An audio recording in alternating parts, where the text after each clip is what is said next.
When buying or selling your home, call Leo Bato. He has years of experience in real estate, showing honesty and integrity in every transaction. He's a person you can definitely trust. So book your appointment with Leo Bato today by giving him a call at 818-648-4837 or by visiting him on the web at www.leobato.realtor. Rejuvenate your smile with Dr. Lourdes Capelong's comprehensive range of dental solutions. Along with general dentistry, Dr. Capelong specializes in cosmetic dentistry, including teeth whitening, bonding, dental veneers, and surgical crowns. Whether it's urgent care or preventive treatment, she'll take care of you and your smile. To schedule an appointment, call the clinic at area code 323-257-7582. Visit AbbaEServices.com for fast medical transcription service. This podcast episode is brought to you by AB Music Creative. And the podcast will begin in 5, 4, 3, 2, 1. Ladies and gentlemen, live at Pacos Place, Mr. Ryan Koo. Don't worry. We got this in post.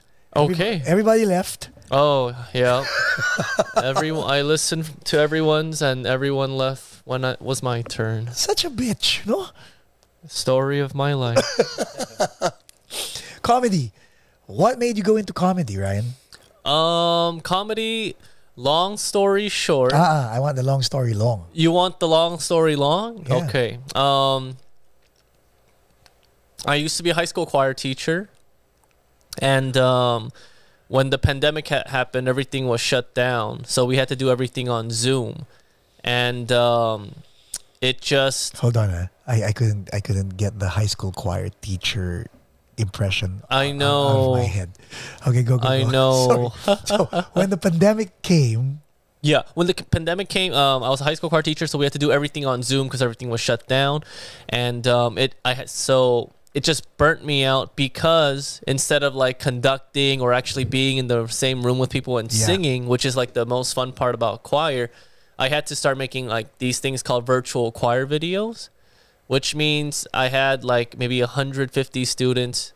They all record themselves and send in a clip.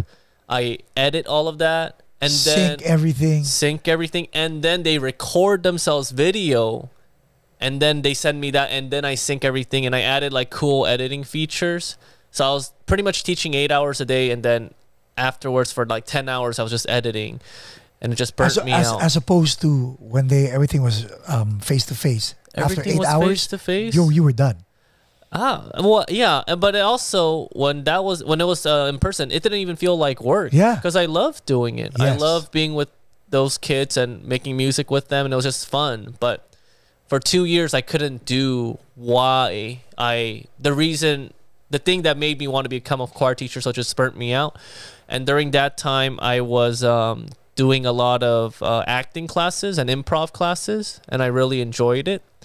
And then I decided to try out a stand-up class, and I really enjoyed that. I took a online stand-up class at Second City.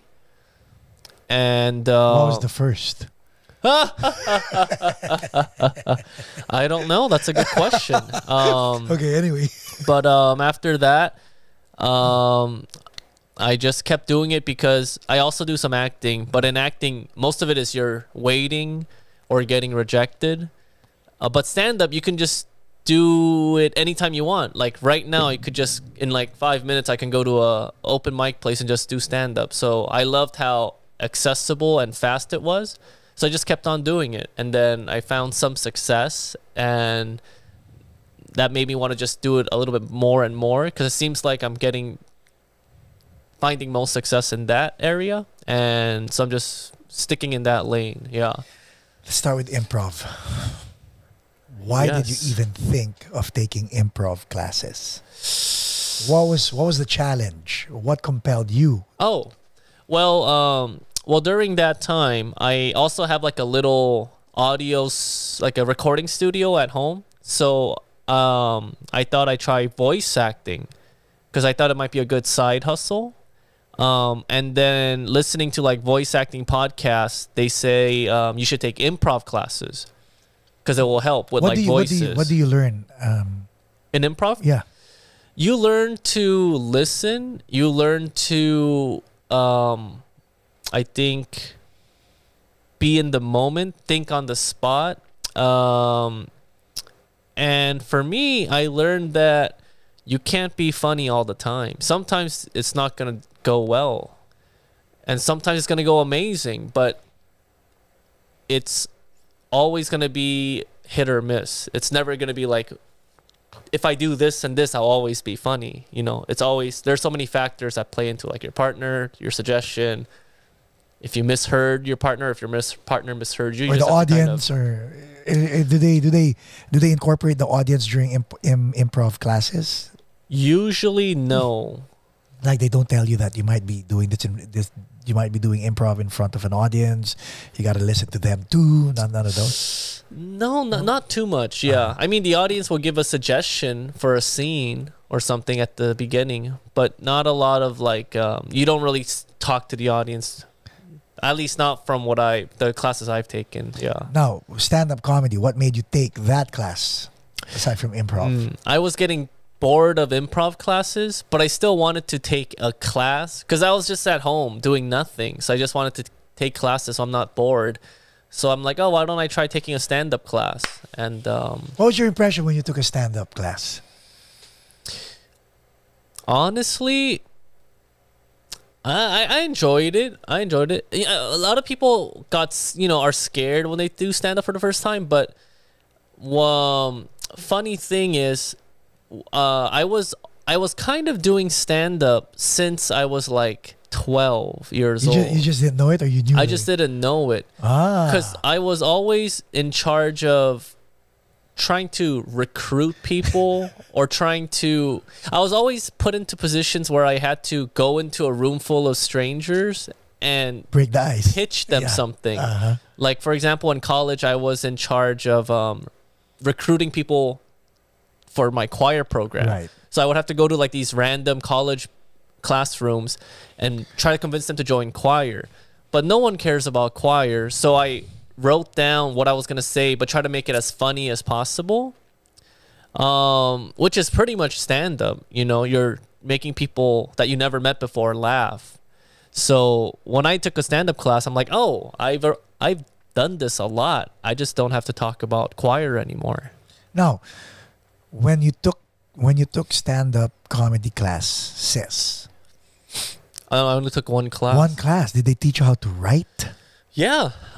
So for that class, every week we wrote about 3 minutes of material in a different style. So one week we would write about we would write 3 minutes of material that's observational humor. The other week it might be like blue humor or like storytelling. So that's what it was. Pretty simple. Yeah.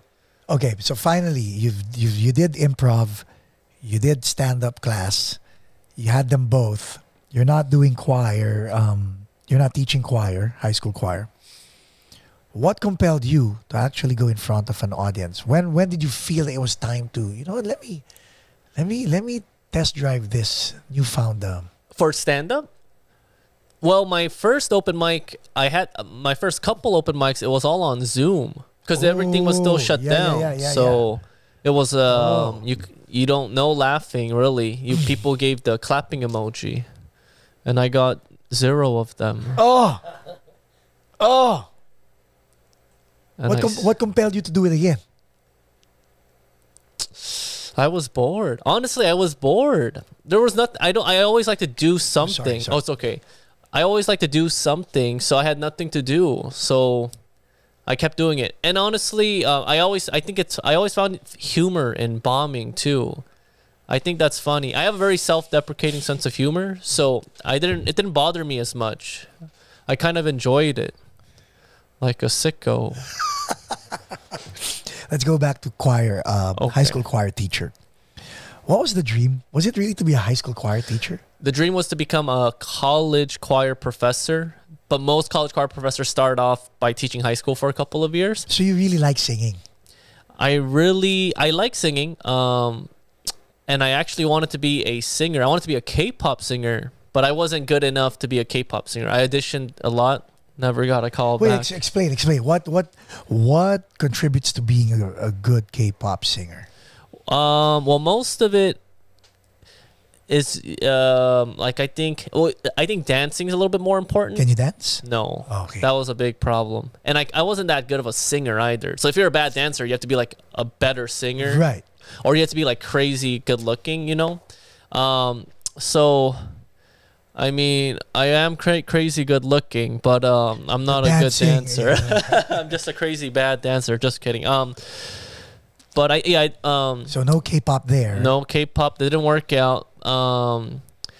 But I thought maybe I could go to college for singing, and maybe I'll still be young enough to audition later on. So I went to a community college because I wasn't a good high school. Well, I went to community college. Yeah, well, my grades weren't that good to get into the schools I wanted to get into at the time.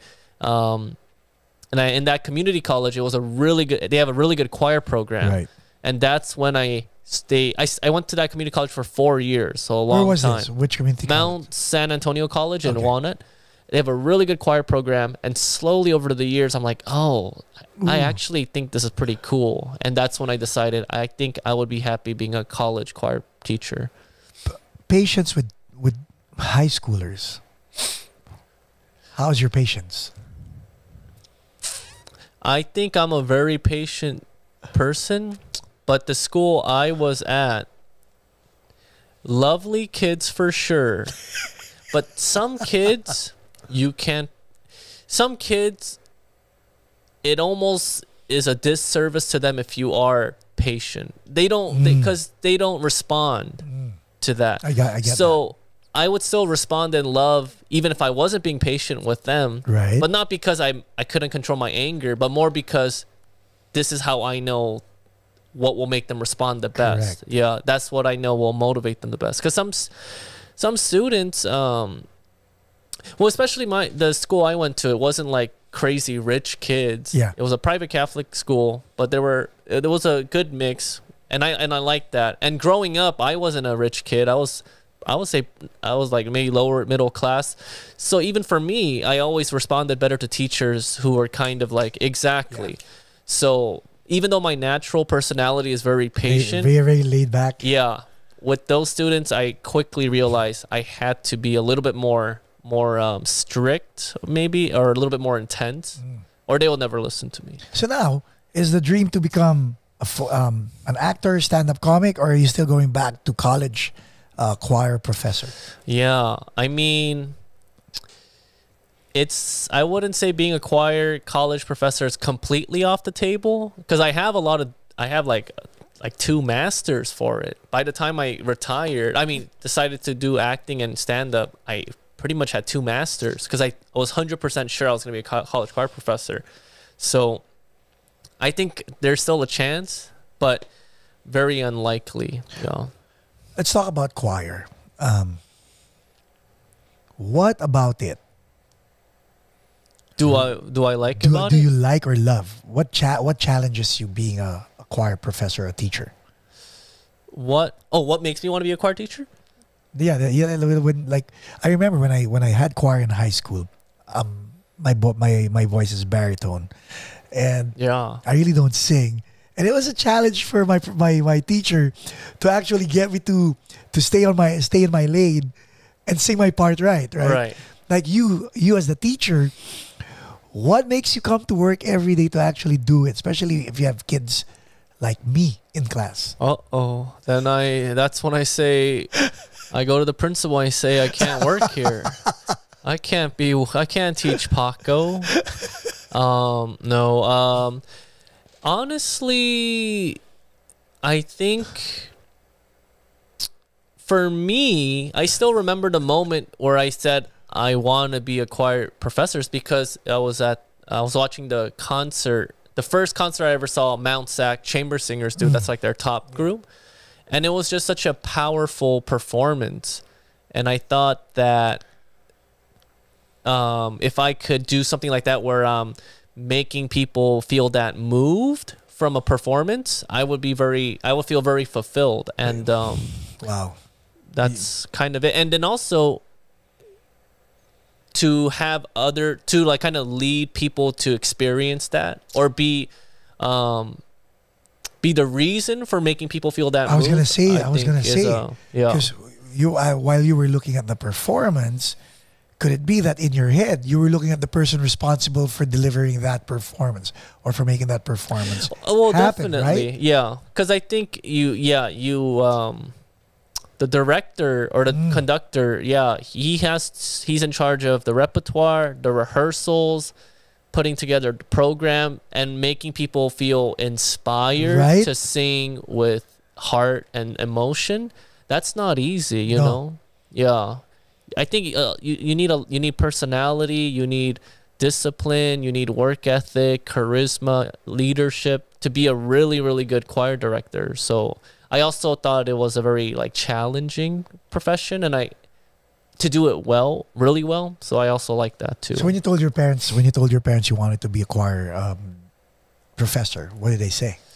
My parents are pretty chill. Like they always told me just do whatever makes you happy. So nice. Yeah, so I was pretty lucky because I know I had a lot of Asian friends. You know, where yeah, if you say I want to do something that's not a doctor or a lawyer, and you get a big slap in the face. Yeah. So you had none of those. No, thankfully, yeah. You have siblings? Yes. Are they doing what they want to do also? No. Explain. Okay. Same parents, right? I was gonna say yes. You guys have the same parents, right? Yeah, same parents. Well, my brother, he's in finance and he's doing accounting now. But my family had a bit of a setback for a couple years where money was very, very tight. Right. So I was older, so I was able to move out and go to college. So I didn't have to, I think, deal with it as much. But he was still in high school, so he had to stay in that environment. So I think for him, he values financial security over maybe like a personal gain or exactly like art creative fulfillment. So that's a good perspective, though. Yeah. So he went that route, and I understand it. But my parents wouldn't have minded if he went the other way as well. But I think he kind of he values financial security a lot because of that experience. Right. So now that are you trying to be an actor as well? Because you mentioned rejection, a lot of waiting. Yeah. Rejection and acting. How do you deal dating. with it? How do you, the dating part. How do you deal with all of those stuff? All these girls. Got rejected recently. I think I know that story. You do? Yeah. I was paying attention, like out of a relationship, 6 months ago. Hold on. She might listen to this. We don't know. You might have to edit that out, okay. Nino. No, I'm just kidding. No, but let's talk about acting. Let's talk not dating. Not dating. Oh. Okay, let's talk about dating, not acting. If we talk about acting, we'll end up talking about dating. If we talk about dating, we'll end up talking about acting. So we could talk about both. Okay. Acting and dating, what's the priority? Acting or dating? They're close, but right now acting. Okay. If I was more successful, it will be dating. But it just wouldn't make sense for me to focus on dating, especially if being an actor is already so hard. You know, you can't really prioritize anything else, or it'll be more difficult. Is it really hard? Yeah. Oh, yeah, really hard. Can you explain the process? Like you can't just say I'm an actor. Are you part of the union? No. Part of the guild? No. No. I'm a fraud. But then again, when you say actor, like what are the things you need to prepare for mentally, physically, emotionally? What? Well, I think honestly, what I think, how I see acting, and I might be wrong, is it's kind of a perseverance thing. I think that if you're continuously pursuing it, putting yourself out there and doing good work, the chances of you succeeding is I think it's kind of bound to happen. I mean, it might be 1 year, it might be 20 years, you know. But it's bound to happen. Yeah, I think if you're good and you keep pursuing it, I think it's kind of a numbers thing. This episode is brought to you by Leo Bato and Associates, ang realtor na patok. Because you get, like, if someone's really good but he doesn't hustle, he might get one audition a month. Like, and if someone else is kind of good but he hustles and he gets 50 auditions a month, it's a numbers thing, you know? Because also auditions, it's not like really all your talent. It's also your look, it's your personality, it's how you vibe with that director, that casting director. There's so many factors where it's not just, oh, if you're good, you're going to be successful. There's so many factors that it's almost like you have to also hustle. And I think hustle is actually a little bit more important. So now you're doing the audition. That in itself is already stressful, right? The audition itself, no. For me, I've gotten used to it, especially because I've been auditioning since I was like in middle school, because I was in choir, so choir solos or, So how do you deal with the rejection though? And dating or acting? Acting. Oh. We'll talk about dating. But I ask because there are people who actually don't deal with rejection too well, right? Yeah. They think, and then you wonder, do you think you're gonna get it on the first try or the second? Exactly. But how do you deal with rejection? I think for me, I always hope for the best, but prepare for the worst. So when if I already put myself like, oh, if I get this, it'll be amazing. But I also think if I don't get this, oh, that's gonna suck. But I kind of prepare myself, so I don't really have expectations. Like stoicism, right? Like being a stoic, like yeah. And also, the faster you realize, like you said, it's not gonna happen fast. The easier it's gonna be. So if you're thinking like, oh, I'm going to become famous in 1 year, of course, every rejection is going to hurt. But if you're thinking, oh, you know what, this is probably going to take a while, so let's just try to have as much fun as I can, then it hurts a lot less. Yeah. And then there's the dating part, the rejection on the dating part. Which part of the, and this I'm gonna ask you for, there might be Filipinos who are new to the States, because in the Philippine style of courtship in the Philippines is different from how arranged marriages? No, not really. Oh, okay. But in the Philippines, it's more they go out, they formalize the courtship. Here, no, we just date, and then getting the date's the hard part for me. Let's talk about that. Getting the date being the hard part for you. No, but seriously, when you go out dating, and you said you're kind of self-deprecating kind of guy. What do you tell the girls if they ask what you do? I tell them I'm an entrepreneur.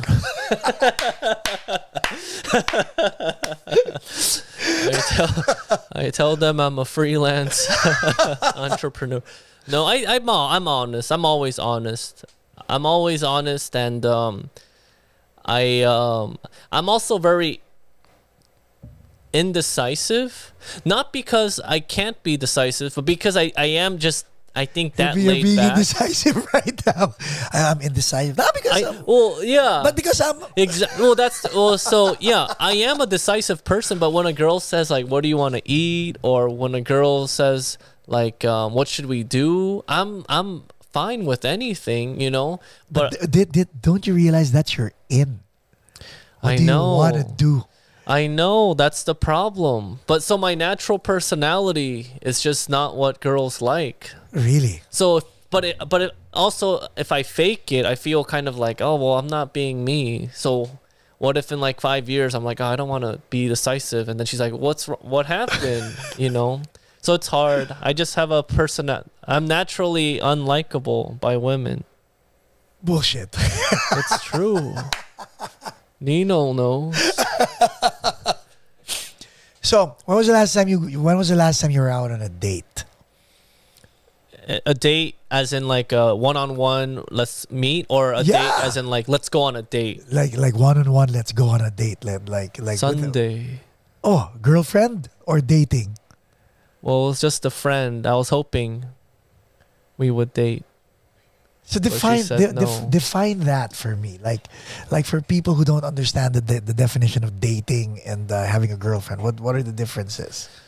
Yeah, I had that's such a good question. I think it's just because I know some people are like, well, if you're just hanging out and being friends, that's the same as dating, you know? And that's true. But for me, I don't know why. I just like knowing if it's a date, if we're dating or not, because that's just. Like when you say if we're dating, that means you're my girlfriend, I'm your boyfriend. No, not yet. Not yet. Yeah, Not yet. I'm sorry. Yeah, dating means we're figuring out if we should make it official. That's the audition. That's the audition. So it's kind of saying like I'm not going to talk to anyone else. But we're not like an item. But let's try to see. So that's purgatory, kind of. Exactly. Oh, wow. But that's the place I can't even get to. I'm still in hell. So what do we call the hell part? Single. And I've been in hell for a very long time. So how can we get to purgatory then? That's why you have to help me. Put it in the comments below, guys, how we can get me out Ryan of hell.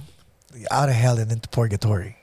But seriously, like, so dating means you're not seeing anybody, she's not seeing anybody, but you guys are not together yet. Yeah. And I know it sounds dumb, but well, actually, here's why I like that clarity. It's because when I like when like a relationship doesn't work out, then it hurts me. And when I'm heartbroken, I know I don't want to do anything. I get sad. So if I say, do you want to just be friends? Then I don't have to. Then I could prepare myself. Like, okay, I can't. I know I could like. That's the most indecisive move you just pulled. That's why. But that's why I'm trying to say that's my personality, and girls don't like it. So, why don't you just go in and commit? What do you mean? Oh, like say, do you want to be my girlfriend? Yeah. Well, I mean, she said she doesn't want to go on a date, so she'll probably say no to being my girlfriend. Okay, so if she goes on a date with you the first time, that's not dating yet. That's prospecting, right? I don't know anymore. Do you think I should so you think it might be better if we just hang out as friends, not say anything, and then after a while just say let's just be a girlfriend? The natural process would be going out group dates, right? And then later on you find yourself going out just one-on-one. And then after that you find yourself just. That's what I should do. Well, how can I so is there any hope? Yeah. Right now with the girl that said no to me? Yeah. You start again. How? You bring your friends. But we don't have any mutual friends. Create mutual friends. How? Introduce your friends to her. She's an introvert. Introduce your introvert friends to her. But what if they don't want to go out? Oh, okay. That's a good question, though. She's an introvert. You're an extrovert. Are you an extrovert? I'm an introvert, too. But I'm very good at being extroverted. Or you're ambivert. You're an ambivert. Yeah, actually, yeah, maybe I am, yeah. So she's an introvert. Well, I'll give you the full story now without revealing her it's name. not just me, right? We have thousands of people watching you, right? And if you tell her, I will find you and hurt you. Okay, without telling her name. Go. Yeah. Well, I asked her out on a date, and she said she's emotionally unavailable. I completely respect that. But I said, then maybe we shouldn't talk every day. Because since why'd you Dr. Phil her? You just did a Dr. Phil on her. What? Why'd you diagnose? Oh, you're not emotionally ready, right? Maybe we shouldn't talk every day. Why?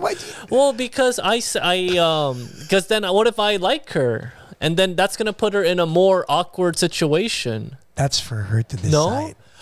Oh. If you like her, talk to her, because if she doesn't want to talk to you, she can say it herself. But you just gave her an out. So it's too late. No. Oh, it's not? No. Oh. Ignore what you said. Talk to her. Like nothing happened? Like nothing happened, because nothing happened. What if she says, "I thought you don't want to talk to me"? Then there you go. That's your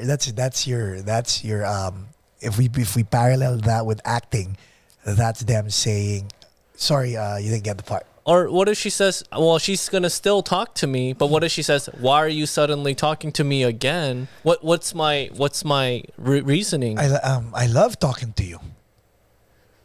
Oh, I told her I love talking to you. That's what you say. That's what I told her. What but did she say? But I said we shouldn't talk anymore. That's so indecisive of you. because what if I end up liking her more? That's for you to know that those are your cards. You should be looking at that. They shouldn't be on the table. Oh, see, that's my problem. I'm too honest. I put everything on the table. That's fine. As long as she doesn't see it, put them on the table face down. I already showed her all my cards. That's fine. Now she knows. Now start talking to her. There's nothing to lose, right? That's true. Well, that's what I realize. Now I talked to her again for the first time. What'd she say? After waiting 1 day. That's a long time. So when I told her I'm not going to talk to you every day, I waited 1 day and I already am talking to her again. And she talked to you? Yes. Oh. That's good? Hell yeah. So, but my problem is, because now I'm going to treat her as a friend, right? Why? Well, because she said she's not ready for a relationship. So. But you're ready. But then, wouldn't that be me making her feel uncomfortable? No, because there's nothing you can do that she wouldn't allow. Think about it. Oh. So I'm making her... So I'm just kind of... You're creating a ghost. Yeah. She's telling you she's not ready, so don't push it. Just be there. Because when she's ready, you want to be the person there, not someone else. But here's my fear. See, your fear, not hers. Yes, huh? yes, but my fear... So what if I'm there for her and she says, you know what? I still don't like you. And I've been waiting for her for 1 year. That's fine. What about me? You're good. I am? Yeah, because you know what? She may not like you now. She may not like you because you're always there. And then you know what? You know how women are, right? When you start liking someone else, that's when they go, wait a minute. But now you've invested a year. You know what a year can do?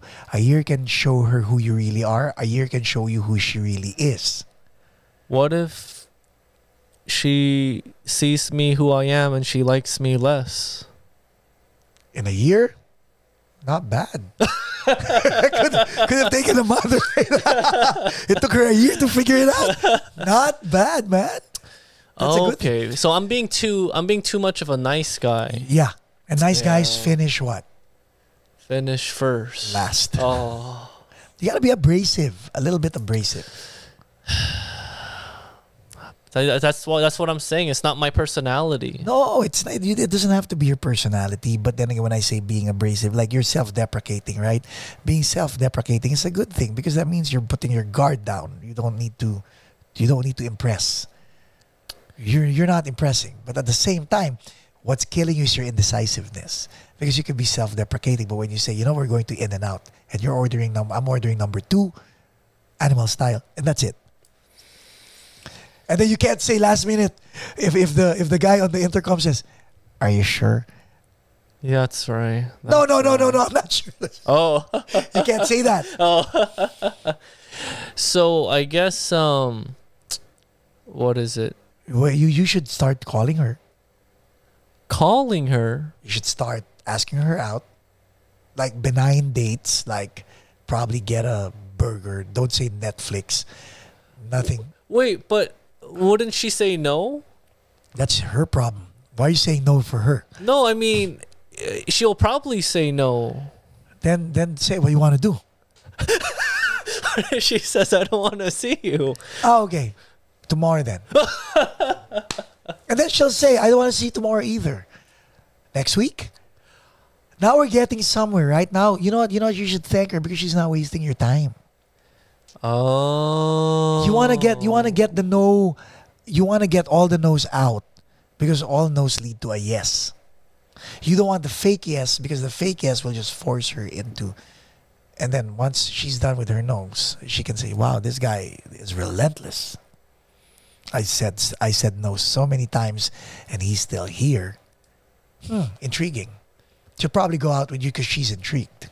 I think she actually said one time that if pursuing a woman is like a tree. If like a wind blowing a tree, if it blows long enough, the tree will eventually fall down. She said that? Yeah. Well, this is before when we met on the first day. Okay. So you felt that you were the wind or you were the tree? Neither. Oh my God. I was the dirt. Oh my God. That's fine. Dirt on the ground. But that's fine because the tree needs dirt on the ground. That's true. So, but the wind is the boyfriend. The wind will make her fall on the ground where the dirt is, ready to catch her on the ground. See, change in perspective. That was good. Right? Okay. Yeah. So you're right. Why did I do that? No, what you did was good. It was? Yeah, because you stumbled on yourself. Now all you need to do is pick yourself up, knowing how you stumbled. And there's nothing more to stumble on. Because you already did the stumbling part in the beginning. That's true. Actually, what you did was good. Because you just took away all the... You addressed the elephant in the room. And that's the hard part. You know, do you like me? Do you not like me? Oh, I'm not emotionally ready. Good! Do I tell her I was wrong? No. Oh, I don't. No. I just keep talking to her. Yeah. As if nothing happened. Wait, I thought you didn't want to talk to me. I thought so too. I changed my mind because I'm indecisive. Oh. That's good. Right? That's where you use it. Wow. Think about it. Gee. What do you think, Nino? What do you think, guys? Put it in the comments below also. Yeah. No, but Ryan, seriously. I mean, because you've got a nice personality. Thank you. You're self-deprecating, which is good, right? Okay. What's the opposite? You're full of yourself, right? Right. Right. That's right. Then that's good. It's very disarming. Yes. That's yeah. Dude, let them shoot you in the foot. Don't do it to yourself. Like, give me the gun. Bam, Yeah. bam, bam, bam, bam. Why did now after hearing you explain it, I don't know why I did that. Why did I say I won't talk to you every day? You know why? Because you were uncomfortable with the silence. Sometimes silence is golden. Like when you're on the phone together, put it in your head. He who talks first loses. You know what? I'm not emotionally ready. Don't even say, oh. Don't even say, you know what? I'm not emotionally ready.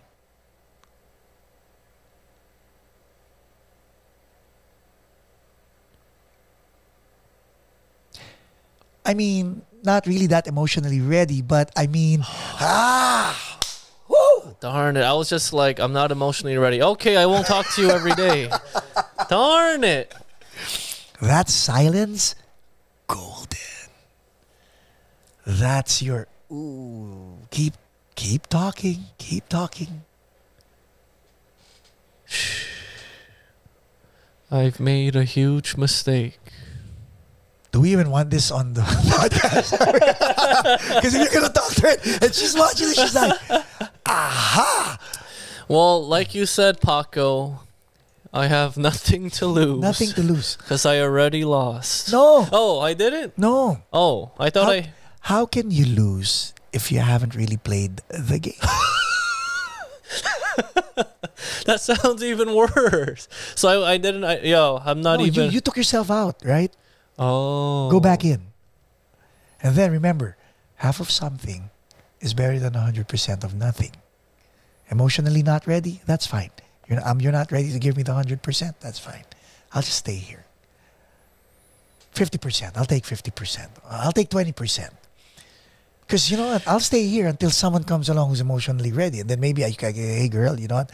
She's 100% ready for me. Maybe I'll give you my 10 and I'll give her my 9. And then maybe she'll wake up and go, no, I'm ready now. Oh, now you have a good problem. Should I go with her or should I go with this? Right? But always go for the No, that's fine. You can't give me 100%.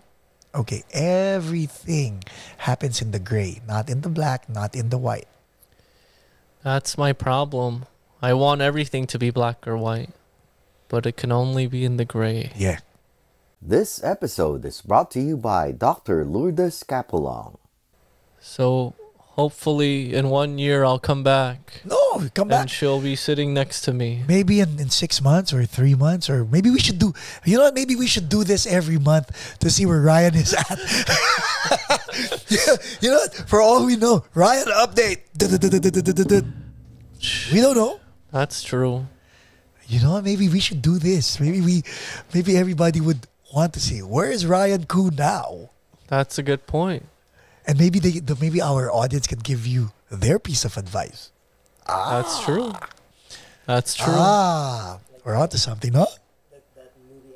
Right? Which movie? Ed. Oh, I haven't seen that. Is it a dating movie? Was it a dating movie?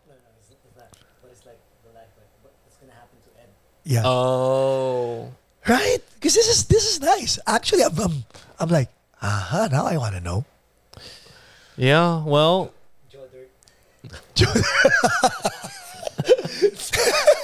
Right? But this should be a monthly thing. Feb 1, we're taping this on Feb 1. We'll air it probably in a few days. And then March 1, you have to come back. Then we have to do it again. That's a good Every point. month. Maybe, actually. Until Feb 1, 2024 to see if what happened after 1 year. Oh, yeah. You're going to have me. I don't think your podcast is going to be around for that long. It might take 10 years. What? Let's do it. No, but Ryan, think about it. I mean, maybe eventually she might start watching your episodes. Maybe. And she'll be like, well, I was about to give him a chance.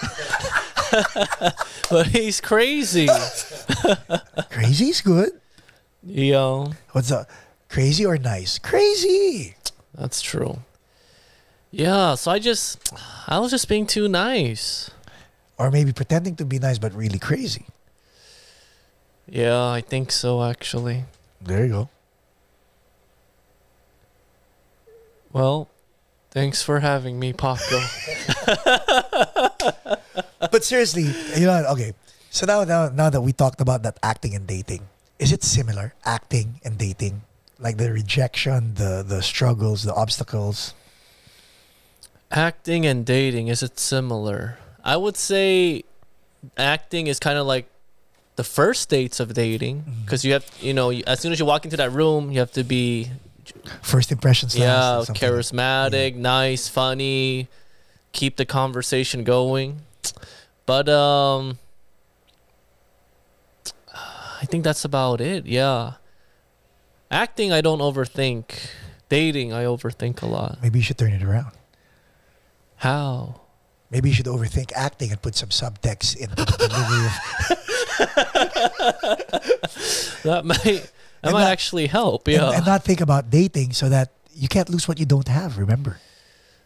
That's so... Why? Yeah, I don't know why I said that. I really don't know why I said that. Sounds so dumb what I did, looking back. I think even she was like, why? Right? Yeah. Maybe she said, oh, shoot, why did I even say that? Now this guy is diagnosing me with, I won't talk to you that much. God, I'm such a fool. Yeah?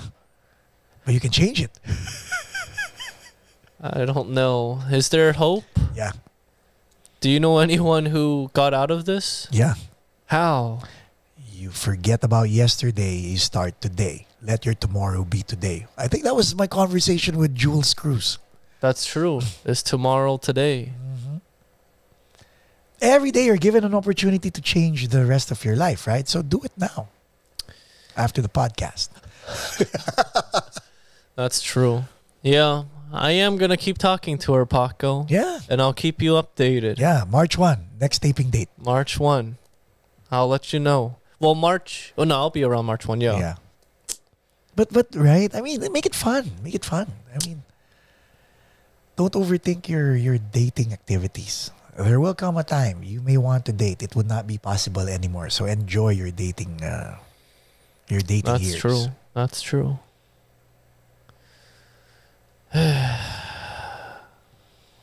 If I end up marrying this girl, you can be my best man. No, I'll be there. We'll be there. Nino and I will be there. But You can play the drums and Jules will sing. yeah, we'll do that. But going back, before we land this, thank you for being so candid and all. But going back, are you happy where you are? Yeah, I would say so. Because you're making people laugh, remember? That's why I have to ask you. I'm making people laugh. I can't complain. I have a roof over my head, food on the table, and I'm doing work that makes me happy. I mean, if I had a girlfriend, it would be better, but I can't complain. Are you grateful? I'm grateful. I think so. I would be more grateful if I had a girlfriend, but Ladies and gentlemen, let's get Ryan to a girlfriend.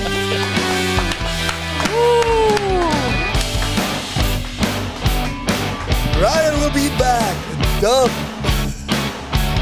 we did it.